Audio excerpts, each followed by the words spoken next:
But guys, welcome to the R18B, or the R18 Bagger. It's the biggest boxer engine, production boxer engine that BMW's ever built.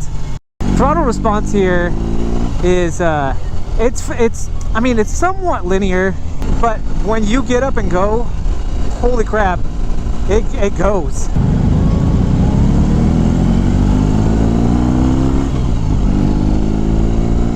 Yeah, man, this bike for its size for sure is really confident in a turn.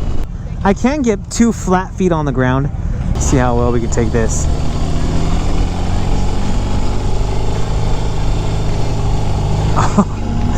Again, that's pretty good. That's pretty good for a big bike. Oh, but brake check. Yeah, those anti-lock brakes are good.